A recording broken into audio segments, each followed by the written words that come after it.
Who you are defines how you build. It was my third day on the job at a hot Silicon Valley startup in early 2013. I was more than double the age of the dozen engineers in the room. I'd been brought into this hot startup because I was a seasoned expert in my field. But in this particular group of geniuses, young geniuses and engineers, I felt like a complete newbie. So I did everything I could to actually be invisible. And then the wizard, the 25-year-old wizard who was leading the meeting, turned to me and said, "Chip, if you shipped a feature and no one used it, did it really ship?" I looked at him, my jaw dropped, and I said, "Chip is in deep ship, because I have no idea what you're talking about." There was an awkward silence. He moved on to someone else. I slid down in my chair, and I could not wait for that meeting to end. That was my introduction to Airbnb more than 6 years ago. I'd been asked by the 3 millennial co-founders to come in and be the head of global hospitality and strategy, as well as the in-house mentor to Brian Chesky, the CEO and co-founder.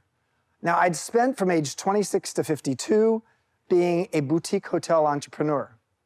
And so I had a lot of hospitality knowledge accumulated. But after my first week on the job at Airbnb, I realized that the brave new home sharing world didn't need most of my old school bricks and mortar insights, hospitality insights. A stark reality rocked me. What in the hell do I have to offer these people? I'm twice their age on average. I've never worked in a tech company. By the way, back then in early 2013, when Brian said to me, when he was trying to convince me to join the company, he said, "I'm going to Uber over to your home and let's talk about it." And I said, "What's that? What's Uber?" I didn't have an Uber or Lyft app on my phone in early 2013. So I was in a place that was not my natural habitat. I was also 52 years old, which is not exactly the age where people try new things to sort of see if they're going to succeed or fail. But instead of actually turning my nervousness, my anxiety into judgment against these young geniuses, I decided to see if I could match my wise eyes with their fresh eyes. And I actually started to imagine myself as almost like a modern Margaret Mead amongst the millennials, because I actually got curious. I got curious about what we could learn from each other. And I came to realize that we had a lot to learn from each other. So that brought me to a point in my first few months at Airbnb, about 6 years ago, where I started to ask the question, why is it that we as different generations, we have 5 generations in the workplace for the very first time, why is it that we almost treat each other like separate countries on the same continent? We actually haven't learned how to open up the borders and the dialects so we can actually learn from each other. And I truly believe that one of the critical trade agreements of our time in the 21st century is learning how to create an intergenerational potluck that all of us can actually take advantage of. So those are the first few thoughts from my TED Talk last year. And as Tina said, my background is I was here, went to undergrad business school here, started my company Joie de Vivre, grew it to 52 hotels. My last hotel that we as a company created was a place in downtown Palo Alto called the Epiphany that Larry Ellison bought, and he came in and now it's the Nobu Hotel. So I loved that part of my career until I actually didn't. And during my 10 lessons, you'll hear a little bit more about that. And then more recently, I created something called the Modern Elder Academy, which is the first midlife wisdom school in the world. And during Q&A, you can ask a little bit more about that.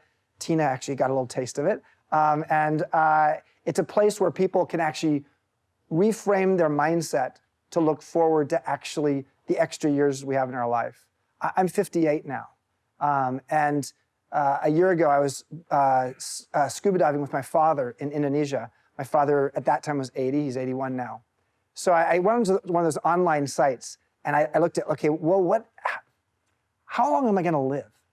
And so I just put in a bunch of information there. Obviously, they didn't have my genome study or anything like that, but they actually spit back after about a 20-minute thing. They came back and said, you're probably gonna live to about age 98. So I went downstairs to go out scuba diving with my dad for the morning. And I asked my dad, how long are you gonna live, Dad? And he said 98. So well, that's interesting. Let's do the math. Dad, if you're 80 years old now, what percentage of your adult life is still ahead of you? Well, actually, if you're 80, you've got 62 years behind you, 18 years ahead of you, you're barely into the fourth quarter of your adulthood. Me, I was 57 last year at that time. If I actually do live till 98, that means like I'm not even halfway through my adulthood yet. That kind of thinking is what led me to sort of asking the question, why is it that we don't create midlife wisdom schools so people could actually reimagine and repurpose themselves and shift their mindset? So I'll talk a little bit more about that in the Q&A. So what I'm gonna jump into now is my 10 lessons. Now, I wasn't gonna give a talk about 10 lessons, but actually when they were telling me about what this program is about, I figured, okay, yeah, they said, come and talk about your 10 lessons. So I took it seriously, I thought about it a lot, and I said, okay. Over the last week, I came up with my 10 lessons, and I've got them up here on the board. So, it's a lot, yeah, I'll give you a few stories along the way as well. So my first lesson, and yet this is very old school. No PowerPoint, no, and you probably can't even read that, but you'll hear me say it. So the first lesson is learn the difference between a fixed and a growth mindset. Carol Dweck, great psychologist here at Stanford, popularized the idea that we can actually have a fixed or a growth mindset. When you have a fixed mindset, you have a tendency to want to prove yourself. And for you, success is defined by winning. And in some parts of our life, that may be how we operate. And the beauty in that is you win a lot. The sadness about that is you actually play in a relatively small sandbox. Because if you actually believe that if success is defined by winning, you don't try things that you're not gonna win. A growth mindset, on the other hand, is not about proving yourself, it's about improving yourself. And so if you're actually focused on improving yourself, success is not about winning, it's about learning. And that's not just something that's appropriate for someone who's young, it's someone at any age can be learning. So I have, one of the things I did when I joined Airbnb and started mentoring Brian, the CEO, is I taught him about the idea of a fixed versus a growth mindset and how could we create a company that had a growth mindset. I also sort of took advantage of a relationship that I've had for maybe 10 years now with a guy named Mihaly Csikszentmihalyi. You know who that is? So the guy who he popularized the concept of flow, the idea of being in the flow. What brings you in the flow? And one of the things he taught me was the following. This is the flow diagram. On the vertical axis is challenge, on the horizontal is skill. What he taught me was this, is when you're in the flow or in the zone, you're in a place where you sort of feel like you are in exactly where you're supposed to be and you're tapping into your natural talents. He says what you do is you actually, in order to get into the flow zone, which is about at the 45-degree angle here, you actually have to do the following physics. You have to go up and then over. What does that mean? It means you actually have to go challenge, skill. Challenge, skill, challenge, skill. If you don't do challenge, skill, if you say, I'm just gonna do skill and no challenge, where do you end up? The place that a lot of people end up in midlife. Boredom, down here. Now, if on the other hand, you're only doing the challenge and not building the skill, you end up in anxiety. The better your mindset, the more you actually expand your mindset such that you have a growth mindset, the wider this arrow is. Now, that's my own little conceit of what I've, mixing Carol Dweck's work with Mihaly Csikszentmihalyi's work is if you have a very skinny flow zone, you have a fixed mindset. And if you have a very wide one, you're open to learning and building a skill even though it's hard. I'm 58 years old. I've learned how to surf at 58, and I'm learning Spanish for the first time. I'm not very good at either, but I've learned that actually if you have fun, it's easier to try a new skill. And once I understood the challenge skill two-step, I understood that's the only way I was gonna get better. So that is a first lesson. I'll also say that this idea of a modern elder, just to speak to that for a second, is somebody who is as curious as they are wise. Now that's I think the shift from the elder of the past. The elder of the past, the traditional elder, dispensed wisdom. And frankly, in a society, especially agricultural societies, where things didn't change much over time, the fact that your 75-year-old grandpa was telling you about land wisdom was valuable to you. But today we live in a different era, no doubt. And in fact, being an elder isn't all that cool anymore, especially in the United States. But I distinguish elder versus elderly. Elderly is maybe the last 10 years of your life. Being an elder means it's a relative term. It's a relative word. It's a word that describes you relative to those around you. If you're 42 years old surrounded by 22-year-olds, you're probably an elder. At Airbnb at 52 and now 58, because I'm still there as a strategic advisor after 4 years of full-time, I am an elder at Airbnb, no doubt. And it was Joe Gebbia, one of the co-founders, who started calling me that within the company. So I actually think a modern elder, and we need to sort of understand why, if we're going to live 10 years longer and power is moving 10 years younger in the digital society, what do you do with people in midlife who still have some wisdom? Well, I think you actually feed them the idea of curiosity. How do you build curiosity? And you make sure that they understand that this being an elder is not about reverence anymore. It's about relevance. And relevance requires a certain amount of curiosity and a willingness to learn something new, which requires that challenge skill. All right, that's the first one. Let's go to number 2 of Chip's lessons that he's learned in his career. Experience what it means to be the other. Now, this is an interesting one. I liked writing this one down, partly because it's not necessarily one that you would expect. What it says is, first of all, we know about diversity and inclusion and belonging. The idea of diversity and inclusion, lots of evidence that it actually works in the workplace. Diverse workplaces, when it comes to gender, are 15% more successful, according to McKinsey. And diverse workplaces, when it comes to race, are 35% more effective in terms of what comes out of them. When it comes to age, tons of evidence that age-diverse teams do better, partly because young people are exceptionally good at focus. Older people, we know what we lose brain-wise as we get older, right? What do we lose? Did you already forget? You lose memory. That was a joke. You get older and your memory's not as good. And you're maybe not as quick as you used to be. But the thing that a lot of people don't know about the aging brain or the mature brain is you actually get more adept at doing the left brain, right brain tango. You actually do all-wheel drive of your brain. You actually are more able to synthesize left and right brain. Why is that valuable? It means you can actually see, you can sort of connect the dots and synthetically see holistic things that someone else might not be able to see. You have that kind of person on a team, while you also have a young person who's like brilliant about some specific things, that can be a great team. Well, so I think diversity is really essential. But I don't say this necessarily purely for effectiveness, and I don't say it necessarily purely for political correct reasons, but I say it frankly for your own benefit. If part of what I'm talking about today is the lessons I've learned, a lesson I've learned is when I was the other, I learned what it meant to be more empathetic. And when I was an empathetic leader, I understood what a person was feeling in the room. So I was the other in high school. I went to a place called Long Beach Poly High School, Snoop Dogg's high school. You know Snoop Dogg? Look at the guy in the back. Yes, yes. Snoop, are you from Long Beach Poly? No, my buddy. Okay, so you know what it is. It's an inner city high school. They called me Curious White Boy because I was curious about other cultures. But I learned, luckily, in my high school years, as a white guy, what it meant to be the other. Then at age 22, I came out as a gay man. In a fraternity, having played water polo at Stanford, that was also being the other. And at Airbnb, absolutely no doubt, as a 52-year-old amongst 26-year-olds, I was the other. But that ability to be the other truly tenderized my heart and my ability to understand other people better than anything else I've ever had in my life.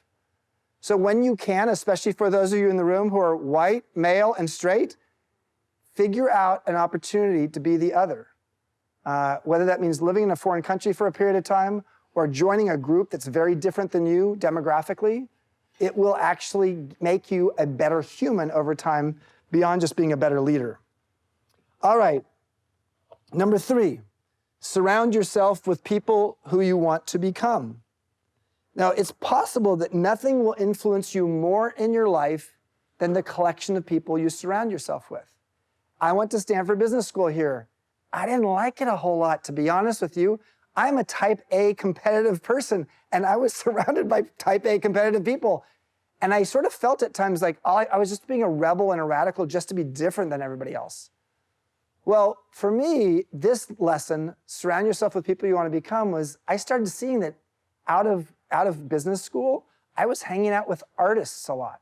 And I think it was partly because there was a piece of me I took as an undergrad here at Stanford. I took a lot of studio art classes, but felt like, not very practical. But I started hanging out with artists and massage therapists. There's some real benefits of that if you have massage therapists as friends. What else? Writers and even a shaman. One of my closest friends is a shaman today. So why do I say that? I say, you know what? The thing that's really interesting about life is hanging out with people who think differently than you do. And absolutely helpful when you're struggling with something. When I've struggled in business, I've actually found I've gotten better advice from friends of mine who have no idea about anything in business. Doesn't mean that you can't get some good advice from another business person, but often they're going to say something to you that you might have already thought of yourself. So all I can say is surround yourself with people you want to become or who actually are different than you. Again, number 2 and number 3 have a little bit of similarities. Number 4 is force rank your top 5 preferences when it comes to job opportunities. So I say this to you for those of you in the room who are undergrad or graduate school. You're going to have some job offers. You're going to have the choices of location, the nature of the company, the nature of the title you'll have, how much money you'll be making, who you'll be reporting to. There are a lot of different variables that define how you make that decision. My recommendation to you, again, those of you who are, this is true, I think, for any of us in the room, but the younger you are in the room, this, I think, is particularly predominant. The amount of money you make in your first job out of college or graduate school has almost zero correlation to how much wealth, if financial wealth is what you're looking to actually create.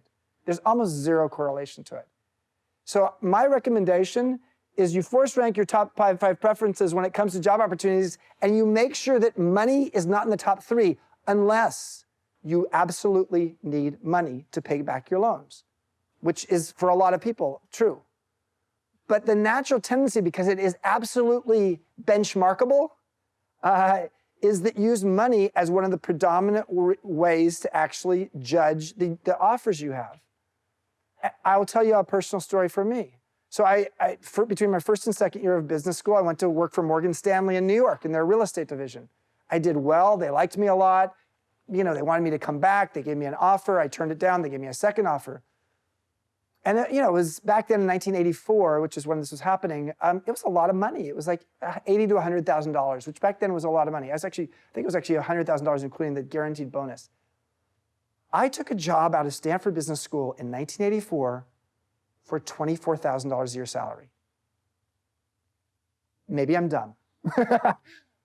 The next, actually, one of the people in the career development section of the business school pulled me aside one day and said, do you know that the next highest person, they couldn't tell me who it was, in terms of what the next lowest salary was after my $24,000, it was $55,000. So there's I was way off the bell curve. But the lesson for me is this. I knew I wanted to be an entrepreneur when I grew up.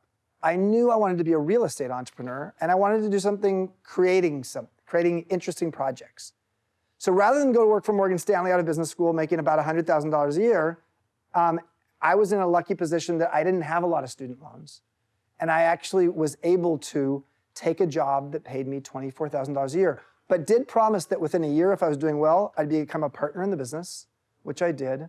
And within a year after that, we were looking at doing a hotel project, which introduced in San Francisco, which introduced me to the idea of hotels, which led me to saying, I would like to be a real estate person, but specializing in hospitality. So 2.5 years after I graduated from business school, I started a boutique hotel company and grew it to the second largest in the US. At age 26, I started that. If I had gone to work for Morgan Stanley, that would never have happened. I'm not saying it wouldn't have been a bad path. I might have learned how to become an institutional real estate person, but that wasn't what I was looking for. So if you get too wedded by the one thing that's most easy to benchmark, which is your salary, you actually give extra weight to something that in the long term may not matter all that much to you. All right, we're going on to number 5. Find a mindfulness practice that suits you. More mindful, less monkey when it comes to your mind. Why do I have this one here? I have this one here because we as humans and we as generally high achievers use all kinds of things to actually settle down our mind.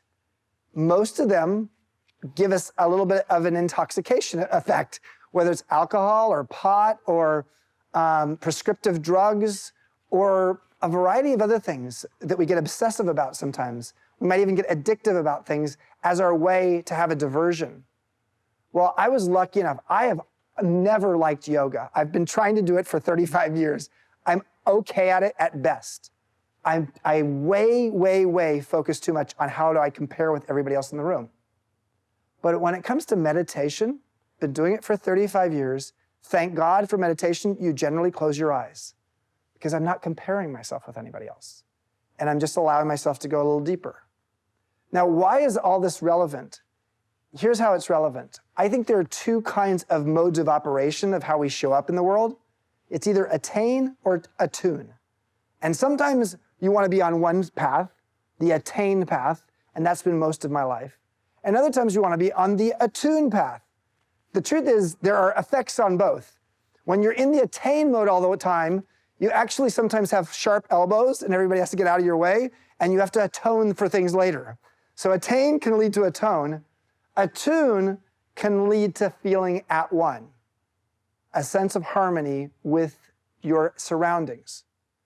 For me, as a type A competitive person, the process of learning when in my life I need to be in the attain mode and when in my life I need to be in the attune mode has been probably one of the most valuable things I've learned in my whole life.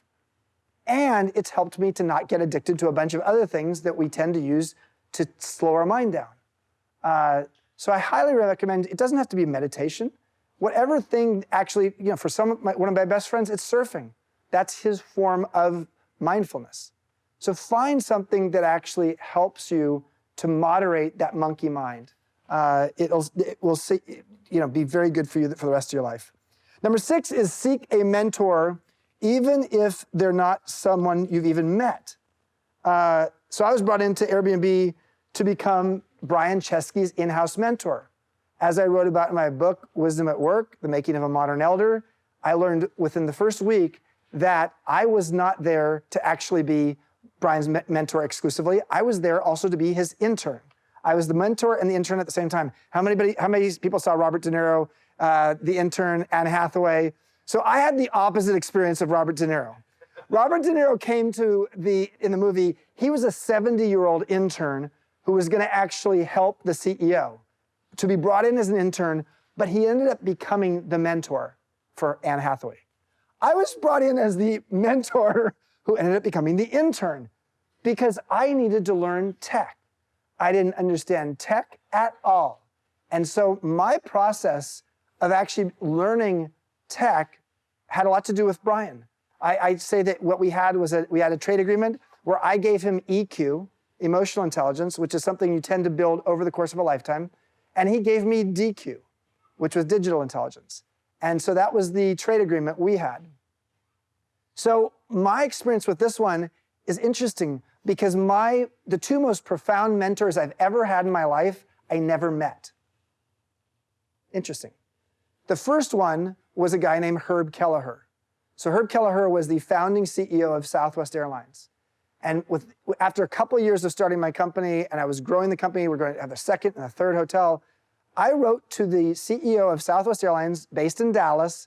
I wrote a letter because that's what we used to do. So I wrote a letter and said, will you help me? I'm at that point, a 28-year-old CEO. I'm growing my company. I like your culture. The culture of your company is incredible.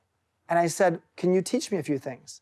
3 weeks later, I received a letter back from Herb Kelleher saying, yes, I will help you. I guess, the letter I wrote was pretty, I guess it was poignant or something. And he said, I'll help you. So for the next 10 years, about once a year, I'd write him a letter. We never had a phone call. We just wrote letters to each other. Now, similarly, I wrote one letter to a guy named Peter Drucker. And I think Peter Drucker was the first modern elder before we actually had a phrase modern elder. Peter Drucker lived till the age of 95. He wrote, of his 40 books he wrote, 2/3 of them he wrote after age 65. He's the one who popularized the idea of the knowledge worker in 1959. I think today we don't need knowledge workers anymore. We need wisdom workers because knowledge is all in our smartphone. But both of these guys, I wrote Peter Drucker, he wrote me back. So just know that sometimes we think that there's not a mentor in our midst, but there may be somebody out there you could write or so you could reach out to. Or in the world we live in today, you can learn so much about someone else who you may never meet and just learn everything you can about them. And then use that as your form of DIY, do-it-yourself mentorship from somebody you might never even meet. All right, number 7, your reputation is portable and is delivered by the cosmic bellhop.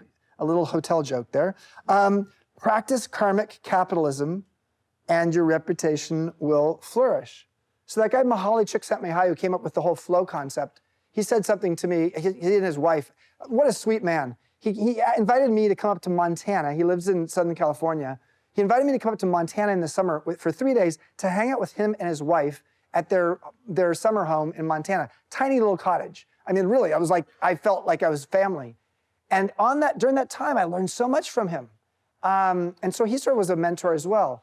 But one of the things he said to me that was so critical in terms of my memory of it was he said, you can tell who's powerful in a society by how tall the buildings are. And he said 150 years ago, it used to be religion was the most powerful part of a society. And the cathedral in town often was the tallest building in town. And then 50 years ago, it actually was City Hall or some government building that actually sort of predominated over a skyline. And that's still true in a lot of cities where the City Hall is the biggest structure in a city, the tallest structure. In fact, in some cities, it can't be any taller. You can't build a taller building than the City Hall. But today, he says, it's all about skyscrapers. And so who has the power today? Mihaly said, he's also known as Mike. Mike said, power is in business. And he said, what's going to happen as a result of that is people are going to expect more of you business people. And he says, and this is 10 years ago, this is before really I think we have the kind of transparency we have today with the internet and social media. He said, people are going to know whether you're greenwashing something, whether you're sincere about how you show up as a business leader and as a company and with your values. And people will choose to buy based upon your values. Well, he was absolutely right. And there was obviously some evidence already at that point. So I call this karmic capitalism. What goes around comes around. And so it's been sort of a big part of my way of doing business for a long time. And the story I'll tell here is there's a hotel in San Francisco called the Hotel Vitale. It's on the waterfront. It's across the street from the ferry building. It's on city land. And back about 20 years ago, we were competing with 4 other developers to build a new hotel on city land. And we were competing, the big gorilla in this match was Kimpton. Bill Kimpton and his company, Kimpton Hotels, which ultimately became the largest boutique hotel company in the US, and we became the second largest, and we were both in San Francisco. But 20 years ago, we were still a relatively small company. So we were competing with Kimpton. And I'll never forget when we were doing our presentations. We did our presentation, there were 4 of us. It was a 3-hour presentation. We were like psyched. Oh, I think they really liked us. And we came down the elevator, and when we got to the ground floor, the person who was right in front of us as the door opened was Bill Kimpton and 16 people on his staff who were there to actually do the presentation. And we'd been so excited, I was like, oh shit, they're gonna win. They're the big guys. He's got a lot of money. We don't have a ton of money. But long story short is karmic capitalism ruled. Now, it was a process where there were a lot of different opportunities to have the citizens of San Francisco speak up about who should do this hotel. And the guy, Mike Casey, who ran the hotel union in San Francisco, spoke up on our side instead of on Kimpton's side. But more importantly, because we had done a lot of things with local nonprofits, like we were actually part of the thing we did with our general managers is we didn't just judge our general managers based upon profitability and market share and employee and customer satisfaction. We actually judged them and actually evaluated them based upon how much money they gave away, based upon nonprofit groups using our meeting space and hotel rooms as a in-kind contribution. So what happened without us even knowing is, and we did something called the Celebrity Pool Toss, which was a fundraiser for kids in the Tenderloin, and something called the Hotel Heroes Award, which was like the Oscars for line-level employees at hotels. So we certainly had the karmic capitalism momentum behind us, but it was sort of hard to toot our own horn. Well, what ended up happening is one of the nonprofits in town, the Tenderloin Neighborhood Development Corporation, TNDC, went out and they got a dozen other nonprofits to come together and write a letter and talk about what kind of influence we had had as a company on the San Francisco nonprofit scene. And at the end of the day, what we were told is even though we offered less money than Kimpton did for this 55 or 65-year lease, long land lease, they gave the contract to us for the long land lease because of that reputation. So do know that, sharp elbows, especially when you're in the attain mode, may mean that you create a few bloody noses around people around you. But recognize that your reputation precedes you. And that's true of us as individuals as well as a company. Number 8 is develop a workplace skill that is valuable no matter where you live or what industry you're working in. So think about that for a moment. What's the skill that people are going to look to you 30 years from now, 40 years from now, 20 years from now, and say, that person, she or he, you, are the best in the world at that? What could that be? Now, there we have a little bit of history with something called ikigai. How many of you have seen this before? Okay, very few. So ikigai is, I know it's really small up here, so apologize for that. Take a picture of it, or actually, right now I can see it on the camera up there. It's actually, you'll be able to see it in a video later. There are 4 components here: what you love, what you're good at, what the world needs, and what you get paid for, what you can be paid for. Right there in the middle, if you can find the sweet spot of something that has all 4 of those things, that's a perfect fit. Most of us don't have that.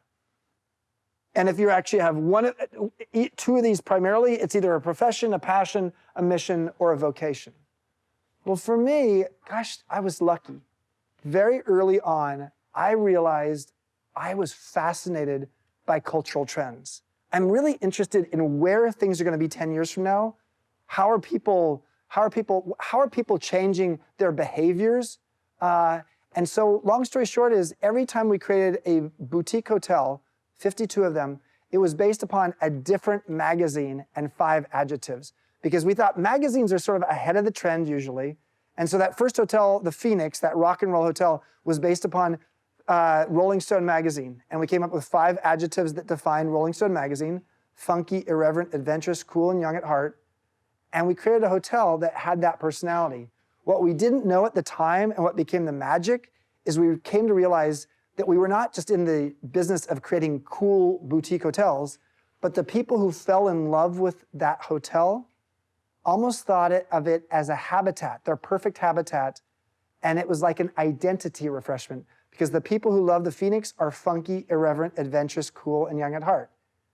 And this is true of boutique hotels. The place you love the most probably has adjectives or qualities about it that most define you aspirationally. Learning that at a very young age, and then building that skill to understand 6 years and 4 months ago, that as most of my hotelier friends looked at me and said, why would you ever want to go work for Airbnb? Home sharing sucks. No one actually is, it's just a millennial thing. Well, I said, you know what? I think Airbnb is just the next cultural thing after boutique hotels. It's just taking boutique hotels 10 steps further about a localized experience. And so being able to see a trend, I think I'm seeing a trend right now with the Modern Elder Academy, the idea of creating the world's first midlife wisdom school. So that's maybe my gift. That's the thing that I've been able to learn. What's yours? What's the thing that you're going to be able to find maybe in that exact center spot where you have an ikigai? Number 9 is find or create a leadership point of view that serves you in good times and bad, and that you can teach to other people such that it's your leadership legacy. I'm going to show you something that's way, way too small for anybody to be able to see it, I think. How's it go? That's right, thank you. But I wrote a book 12 years ago called Peak, How Great Companies Get Their Mojo from Maslow. And I was fascinated by Maslow. Abraham Maslow created the hierarchy of needs, which is on the right-hand side there. But what was curious to me at the time I started using it, and I didn't write the book. I basically used it in the company, and because I saw it work so well, ultimately I ended up writing a book about it. But what was curious to me was Maslow had 5 levels of the pyramid, right? So it starts with physiological, it goes up to self-actualization. But there's basically 3 paradigms on those 5 levels. There's survival, which is the first 2 levels. There's which is physiological and safety. There's success, which is what you feel when social belonging and esteem needs are being met. And then there's the top of the pyramid.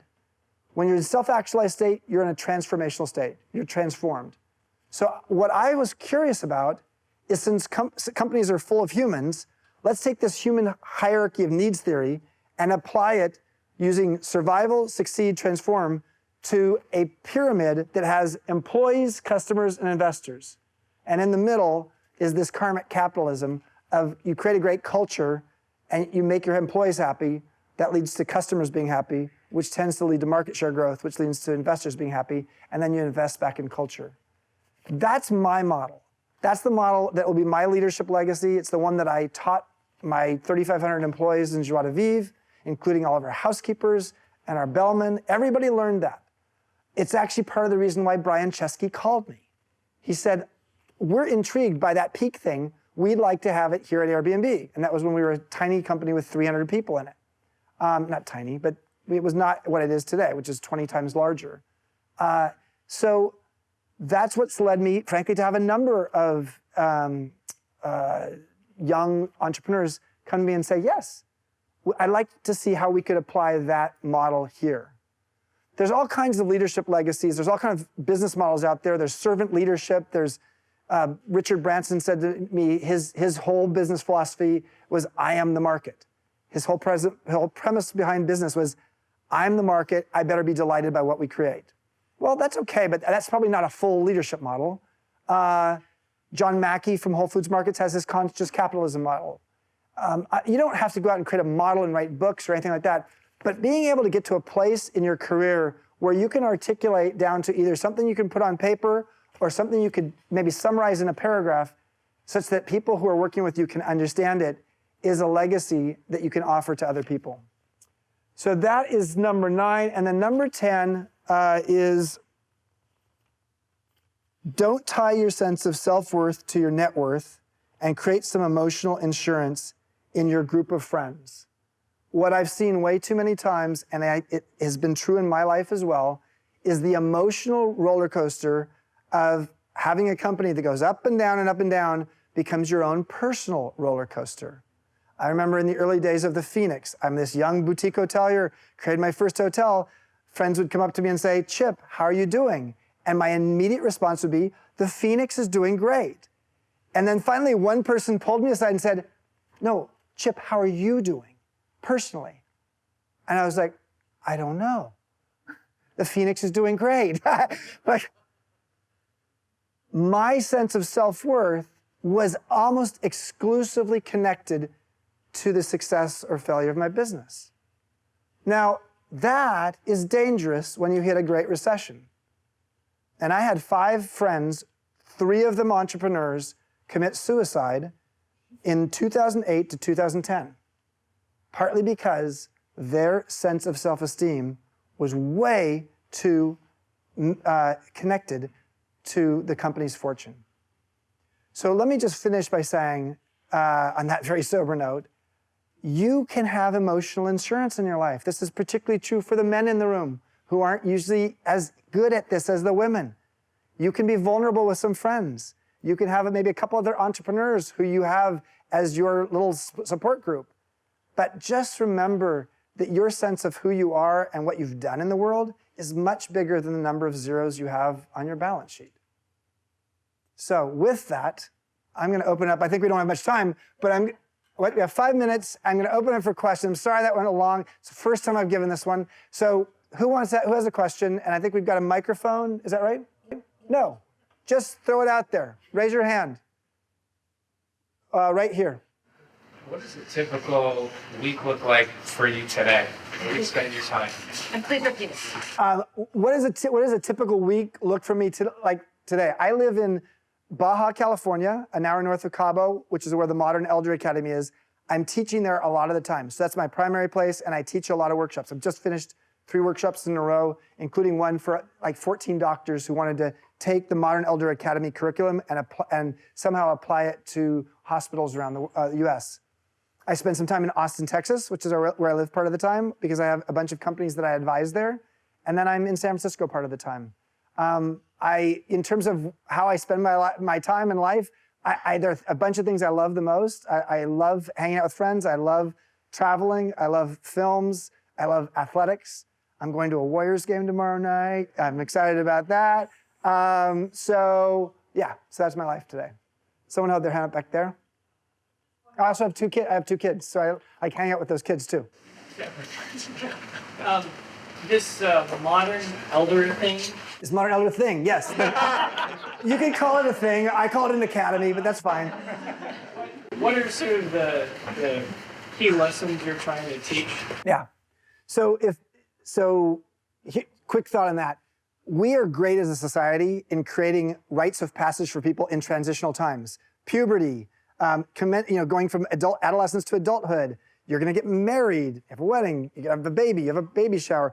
If you die, you have a funeral. But midlife doesn't have any rituals, partly because midlife is a completely new phenomenon in the modern world. In 1965, we coined the term midlife crisis. But 54 years later, we've done nothing other than make midlife longer and more, So I would just say that what we're trying to do is help people to understand how aging is not necessarily a bad thing. For example, the U-curve of happiness, social scientists have shows that, frankly, people get happier in their 50s than their 40s. 60s better than 50s, and 70s better than 60s. Well, that's not the societal narrative, but that's the personal narrative of people. So how do we help people to reframe their mindset around what they're going to do with the extra years they have? And so very much of focus on mindset shifts. How do you mine your mastery and your wisdom to know how you can repurpose it in new ways? That's what I had to do at Airbnb. I thought I was being brought in because I was a hospitality expert. Frankly, it didn't matter at Airbnb me knowing how many rooms as a maid clean in an 8-hour shift. That doesn't matter in home sharing. So the fact that they brought me in for one thing, but my value to the company was something else, was me starting to see, I fit in. I know how I can make a difference here. And it's not in the way you actually originally brought me in. So does that make sense? Maybe another question right there. Oh. Yes. All right. So I was going to ask, here in Silicon Valley, at what age does one transition into being a modern elder? If you read the New York Times cover story in the Sunday paper a few weeks ago, you would know it's age 30. I don't, only about 10% of our Modern Elder Academy students are in their 30s. Average age is 52. But depending upon the industry you're in, if you're in tech or entertainment or advertising or professional sports, yeah, it tends to happen in your 30s.